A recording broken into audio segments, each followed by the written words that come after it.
Hello friends, આપણી YouTube channel game changing સાયકોલોજીમાં આપ સૌનું હાર્દિક સ્વાગત છે। આજના વિડીયોમાં આપણે પ્રોબેશન ઓફિસર, ચીફ ઓફિસર તેમજ અન્ય સરકારી પરીક્ષાઓ માટે મનોવિજ્ઞાન પૂછાય છે તો એની ચર્ચા કરીશું। એ ઉપરાંત હાલના સમયમાં જે પ્રોબેશન ઓફિસર માટે નવો સિલેબસ જાહેર કરવામાં આવ્યો છે એ અંતર્ગત આજના વિડીયોમાં આપણે મનોવલણ ઘડતર કઈ રીતે થાય છે એની ચર્ચા કરીશું। આ વિડીયો નંબર 2 છે, એટલે અગાઉનો વિડીયો તમે ન જોયો હોય તો જોઈ લેવા વિનંતી, જેમાં આપણે મનોવલણનો અર્થ અને મનોવલણનું સ્વરૂપ શું છે એની વિસ્તૃત ચર્ચા કરી હતી। તે ઉપરાંત જે વિદ્યાર્થીઓનું મનોવિજ્ઞાન છે એવા વિદ્યાર્થીઓ માટે જીસેટ અને યુજીસી નેટ માટે પણ આ વિડીયો અગત્યનો સાબિત થઈ શકે છે। તો મનોવલણ ઘડતર, મનોવલણ એ જન્મજાત કે વારસાગત નથી, પરંતુ સામાજિકરણ અને શિક્ષણ પ્રક્રિયાથી સંપાદિત છે। અગાઉના વિડીયોમાં પણ આપણે જોયું હતું કે મનોવલણ શું છે, તો મનોવલણ એ જન્મજાત નથી કે વારસામાં નથી મળતો, પરંતુ અનુકરણ દ્વારા સામાજિકરણ અને શિક્ષણ પ્રક્રિયાથી સંપાદિત થાય છે। એટલે કે મનોવલણનો વિકાસ સામાજિકરણથી થાય છે અને શિક્ષણ પ્રક્રિયાથી સંપાદિત બને છે। એટલે કે વ્યક્તિ સામાજિક પ્રાણી છે તો સમાજમાં રહે છે, તો સમાજના નીતિ નિયમો, રીત રિવાજોની અસર વ્યક્તિના વર્તન ઉપર થાય છે, વિચારો ઉપર થાય છે। એ જ રીતે શિક્ષણ મેળવવાથી ખોટા ખ્યાલો જે છે તો એ બદલાય છે, તો મનોવલણમાં એ રીતે પણ પરિવર્તન આવે છે। મનોવલણ અનુભવોથી ઘડાય છે, વિકસે છે અને દ્રઢ બને છે। જેમ વ્યક્તિને કોઈ વસ્તુ યા વ્યક્તિ પ્રત્યે અનુભવ થાય છે, એ આધારે વ્યક્તિ એ વસ્તુ પ્રત્યે યા એ વ્યક્તિ પ્રત્યેના મનોવલણ છે તો એ અનુભવોથી ઘડાય છે, એટલે કે મજબૂત બને છે। એ વ્યક્તિ સાથેના સારા અનુભવ થયા હોય તો વ્યક્તિના મનોવલણો સારા હશે, પરંતુ એ વ્યક્તિ કે વસ્તુઓ અંગેના એના અનુભવો ખરાબ હોય તો એના કારણે એનું મનોવલણ પણ નિષેધક જોવા મળે છે। તો મનોવલણ અનુભવોથી ઘડાય છે, વિકસે છે અને દ્રઢ બને છે। શિક્ષણ પ્રાપ્તિની વિવિધ પદ્ધતિઓ છે જે મનોવલણ ઘડતરમાં અને સંપાદિત કરવામાં મહત્વનો ભાગ ભજવે છે। તો અગત્યનું છે મનોવલણ સંપાદિતોની રીત કઈ કઈ છે, તો ફર્સ્ટ છે શાસ્ત્રીય અભિસંધાન, ક્લાસિકલ કન્ડિશનિંગ। તો અભિસંધાન એટલે કે જોડાણ, તો આ યાદ રાખવાનું છે। અભિસંધાન એટલે શું, તો અભિસંધાન એટલે કે જોડાણ, કોઈ વસ્તુ સાથે કોઈક બીજી વસ્તુને જોડવામાં આવે તો એને અભિસંધાન કહેવામાં આવે છે। ફોર એક્ઝામ્પલ, પાવલોના પ્રયોગમાં કૂતરોનો જે પ્રયોગ હતો તો એમાં ગંતરી જે છે તો ગંતરી જે છે એને અભિસંધાન એટલે કે જોડાણ થઈ જાય છે। એટલે પહેલાં શું કરવામાં આવતું હતું, તો ખોરાક આપવામાં આવતો હતો।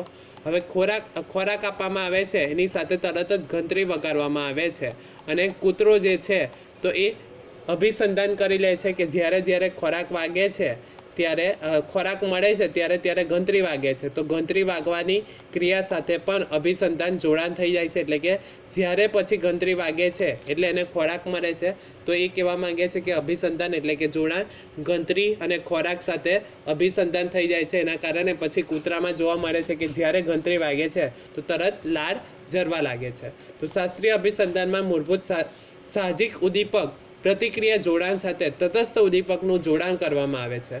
ખોરાક સાથે સહજ રીતે જોડાયેલી લાળ ટપકવાની પ્રતિક્રિયા ઘંટડીનો અવાજ અને ખોરાકની વારંવાર રજૂઆતના કારણે ખોરાકની ગેરહાજરીમાં ઘંટડીના અવાજ સાથે પણ જોડાઈ જાય છે।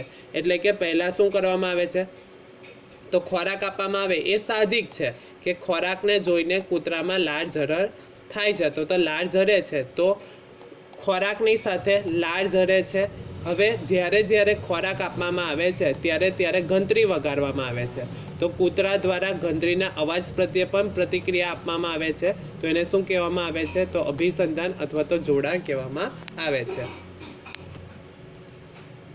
તેવી જ રીતે ઘણા વિધાયક મનોવલણો શાસ્ત્રીય અભિસંધાન દ્વારા વિકાસ પામે છે। ફોર એક્ઝામ્પલ, ભૂખ્યા બાળકને માતા સ્તનપાન કરાવે જેથી બાળક તૃપ્તિનો આનંદ મેળવે છે, એ સાહજિક છે।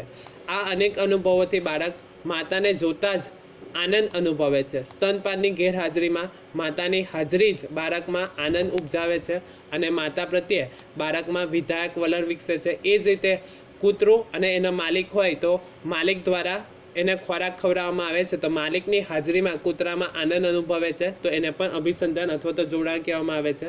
ત્યારબાદ છે કારક અભિસંધાન। તો કારક અભિસંધાનમાં જે પ્રતિક્રિયાને પ્રબલન મળે તે પ્રતિક્રિયા દ્રઢ થાય છે, એટલે કે મજબૂત બને છે। એટલે કે પ્રબલન મેળવવાની ઈચ્છાથી તે પ્રતિક્રિયા આપણે વારંવાર કરવા પ્રેરાઈએ, કે કોઈક કારક અભિસંધાનમાં શું છે તો કંઈ પ્રબલન મળે અથવા તો આપણને કંઈક બોનસ ઇનામ શાબાશી મળે તો એવી પ્રતિક્રિયા આપણે વારંવાર કરશું, પરંતુ જેમાં આપણને શિક્ષા મળતી હોય તો એવી પ્રતિક્રિયા આપણે કરતા નથી.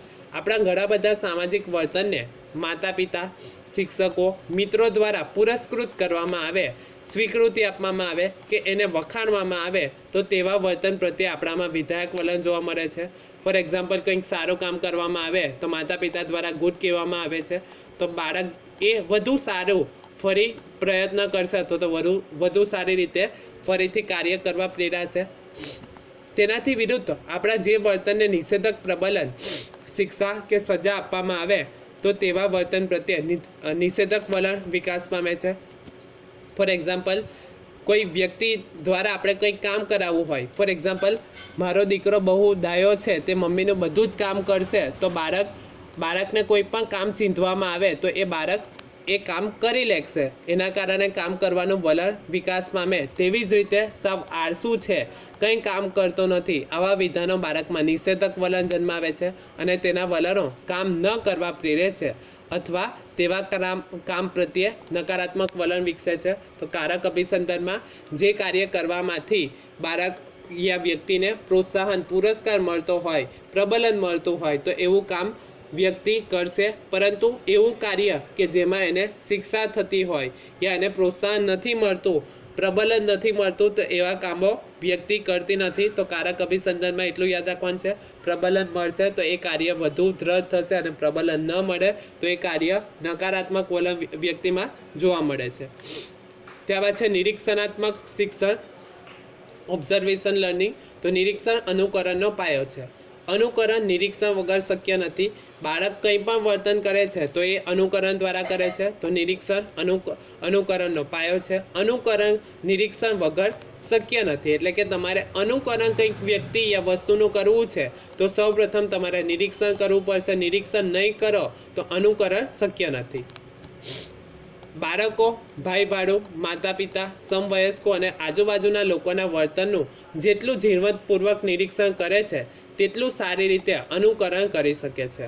અન્ય લોકોના વર્તન તથા તેના વર્તનને મળેલી સ્વીકૃતિ, અસ્વીકૃતિ કે તેમના વર્તન પ્રત્યે લોકોના અણગમા જોઈને તે લોકો જેવું વર્તન કરવા કે ન કરવા વિધાયક કે નિષેધક વલણ તેનામાં વિકાસમાં આવે છે. ફોર એક્ઝામ્પલ, શાળામાં અભ્યાસ કરાવતી વખતે શિક્ષક કોઈ બાળકને પ્રશ્ન પૂછે છે અને બાળક તેનો જવાબ આપે છે, ત્યારે શિક્ષક દ્વારા ગુડ અથવા તો સાચો જવાબ આપ્યો તો એવું કહેવામાં આવે, તો આવી પ્રતિક્રિયા આપે ત્યારે તે બાળકને આનંદ થાય છે, પણ બીજા બાળકોને પણ જવાબ આપવા માટે પ્રોત્સાહન મળે છે. એટલે કે નિરીક્ષણ કરવામાં આવે કે શાળામાં કોઈ એક શિક્ષકે પ્રશ્ન પૂછે છે અને બાળક એનો જવાબ આપે છે તો શિક્ષક દ્વારા ગુડ, વેરી ગુડની પ્રતિક્રિયા કરવામાં આવે તો બાળકને પણ આનંદ થાય છે. એ જ રીતે બીજા વિદ્યાર્થીઓને પણ પ્રોત્સાહન મળે છે, તો એના કારણે બીજા બાળકો પણ જવાબ આપવા માટે પ્રેરાશે. તો નિરીક્ષણાત્મક શિક્ષણ દ્વારા પણ મનોવલણ ઘડતર થાય છે. આનાથી વિરુદ્ધ કોઈ બાળકનો જવાબ ખોટો હોય અને શિક્ષક એવો પ્રતિભાવ આપે કે કંઈ આવડતું નથી, ભણવામાં ધ્યાન આપો, આવી પરિસ્થિતિમાં બાળકનું અપમાન થતું જોઈને તેના ચહેરા પર શરમ, સંકોચ અને શોભ જોઈને અન્ય બાળકોમાં જવાબ આપવાની ઈચ્છા થતી નથી અને તે માની લેશે કે ન બોલવામાં 9 ગુણ. આમ તેનામાં નિષેધક વલણ નિરીક્ષણથી ઉદ્ભવે છે. એ જ રીતે શિક્ષક દ્વારા કંઈક પ્રશ્ન પૂછવામાં આવે અને વિદ્યાર્થી ખોટો જવાબ આપે તો એના કારણે જો વિદ્યાર્થીને ઉતારી પાડવામાં આવે તો એનાથી બીજા વિદ્યાર્થીઓમાં પણ જે મોટિવેશન છે તો એ ઓછું થઈ જશે. એના કારણે બીજા બાળકો નિરીક્ષણ કરીને જવાબ ન આપશે. ત્યારબાદ છે ઉદાહરણરૂપ અથવા તો આદર્શ કે નમૂનારૂપ વર્તન. માનવી સામાજિક પ્રાણી હોવાના કારણે દરેક વ્યક્તિના વર્તનની એકબીજા ઉપર પારસ્પરિક છાપ પડે છે. કે વ્યક્તિ સામાજિક પ્રાણી હોવાના કારણે દરેક વ્યક્તિઓ સાથે વાતચીત થાય છે, તો એના કારણે સંપર્કમાં આવે છે તો વિચારોનું આદાન પ્રદાન થાય છે અને સામેવાળી વ્યક્તિની છાપ પણ પડે છે. દરેક વ્યક્તિ અન્યના વર્તનને જુએ છે, મૂલવે છે અને તેનું લોકો દ્વારા સામાજિક મૂલ્યાંકન કેવું થાય છે તે પણ જુએ છે. આપણું અન્ય વ્યક્તિના વર્તનનું મૂલ્યાંકન અને તે વ્યક્તિનું અન્ય લોકો દ્વારા થયેલ સામાજિક મૂલ્યાંકન જુદું જુદું હોઈ શકે. દરેક વ્યક્તિના મૂલ્યાંકન કરવાની રીત અલગ અલગ હોઈ શકે છે અથવા તો દરેકના વિચારો પણ અલગ અલગ જોવા મળે છે. મોટાભાગે સામાજિક સ્વીકૃતિ પામતું વર્તન સમાજ માટે આદર્શ કે નમૂનારૂપ વર્તન જોવા મળે છે. એટલે કે સમાજમાં જેને સ્વીકૃતિ મળી હોય એવું વર્તન લોકોમાં વધારે આદર્શ જોવા મળે છે. દરેક વ્યક્તિ માટે અન્ય કોઈ વ્યક્તિ જેવા કે માતા પિતા, શિક્ષક, સામાજિક કાર્યકર, ધર્મગુરુ, રાજકીય નેતા કે અભિનેતા આદર્શ હોઈ શકે છે. એટલે કે દરેક વ્યક્તિના કોઈક ને કોઈક આદર્શ હોઈ શકે અથવા તો આઈડલ હોઈ શકે કે જેને જોઈને વ્યક્તિ એના પ્રકારનું વર્તન કરવા ઈચ્છે છે. આવી આદર્શરૂપ વ્યક્તિના વર્તનની છાપ અન્ય વ્યક્તિ પર પડે છે. ફોર એક્ઝામ્પલ, આપણે પણ અનુકરણ કરીએ છીએ. આપણે જે વ્યક્તિને આઈડલ માનતા હોઈએ તો એ વ્યક્તિ જેવા કપડાં પહેરશે તેવા જ આપણે પણ કપડાં પહેરીએ છીએ. એ વ્યક્તિ જેવું બોલશે એવા જ આપણે બોલવાનો પ્રયત્ન કરીએ છીએ.